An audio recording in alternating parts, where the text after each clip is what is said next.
തൊഴിലുറപ്പ് പദ്ധതിയിൽ തട്ടിപ്പ് നടത്തിയതിൽ കൂടുതൽ പഞ്ചായത്തുകൾ. തിരുവനന്തപുരത്ത് വെള്ളറട ഗ്രാമപഞ്ചായത്ത് കോടികളുടെ തട്ടിപ്പ് നടത്തിയതിന് പിന്നാലെയാണ് മറ്റ് പഞ്ചായത്തുകളിലേക്കും അന്വേഷണം നടത്താൻ സർക്കാർ നീങ്ങുന്നത്. 135 മെറ്റീരിയൽ വർക്കുകളിലായി 3 കോടിക്ക് മുകളിലാണ് വെള്ളറട ഗ്രാമപഞ്ചായത്ത് അഴിമതി നടത്തിയത്. തട്ടിപ്പ് നടത്തിയവരെ സംരക്ഷിക്കുന്ന നടപടി പഞ്ചായത്ത് ഭരണസമിതി സ്വീകരിച്ചത് പ്രദേശത്ത് വലിയ പ്രതിഷേധത്തിനും ഇടയാക്കിയിരുന്നു.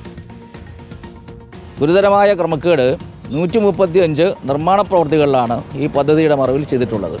അതിൽ ലോക്കൽ മാർക്കറ്റ് 300 രൂപ 320 രൂപ സിമൻറ്റ് വില ഉണ്ടായിരിക്കുമ്പോൾ ഒരു പാക്കറ്റ് സിമൻറ്റിന് 557 രൂപ ബില്ലിട്ട് നൽകിയിട്ടുണ്ട്.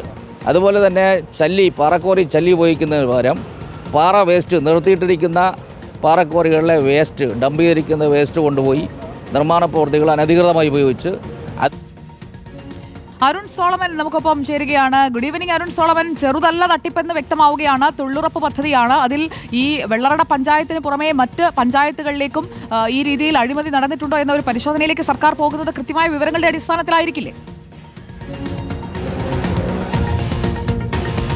സുജയ, റിപ്പോർട്ടർ TV-യാണ് പെരിങ്ങൽവിള ഗ്രാമപഞ്ചായത്തിലെ തൊഴിലുറപ്പ് പദ്ധതിയിൽ നടന്ന ഈ അഴിമതി ആദ്യമായി പുറത്തു കൊണ്ടുവന്നത്. അതിന് പിന്നാലെയാണ് വീണ്ടും ജില്ലാ ഓംബുഡ്സ്മാന്റെ നേതൃത്വത്തിൽ കർശനമായി പരിശോധന നടത്തണമെന്ന് ജില്ലാ കളക്ടറിനോട് ശുപാർശ ചെയ്തിരുന്നു. അതിന്റെ അടിസ്ഥാനത്തിൽ പരിശോധിച്ചു വരുമ്പോഴാണ് സംസ്ഥാന ഓഡിറ്റ് വകുപ്പിന്റെ കണക്കിൽ വെള്ളറട ഗ്രാമപഞ്ചായത്തിൽ കോടികളുടെ തട്ടിപ്പ് നടന്നു എന്നുള്ള കണ്ടെത്തൽ എത്തിയിരിക്കുന്നത്. ഇത് നേരത്തെ തന്നെ 2,70,00,000 രൂപയുടെ തട്ടിപ്പാണ് നിലവിൽ സംസ്ഥാന ഓഡിറ്റ് വകുപ്പിന്റെ കണക്കിൽ ഇപ്പോൾ പെട്ടിരിക്കുന്നത്. ഇതിൽ കർശനമായിട്ടുള്ള പരിശോധന നിലവിൽ നടന്നു വരികയാണ്. ഇതിൽ പല തൊഴിലുറപ്പ് തൊഴിലാളികളെയും കണ്ണുവെട്ടിച്ചുകൊണ്ടാണ് അവരുടെ ജോബ് കാർഡ് കരസ്ഥമാക്കിക്കൊണ്ട് തന്നെയാണ് ഇത്തരത്തിൽ ചില തട്ടിപ്പുകൾ നടത്തി സാധാരണഗതിയിൽ വന്നത്. ഇത് സംസ്ഥാനത്തെ ഒട്ടുമിക്ക പഞ്ചായത്തുകളിലും ഉണ്ട് എന്നുള്ള ഒരു വിലയിരുത്തലിൽ എത്തിയിരിക്കുകയാണ്.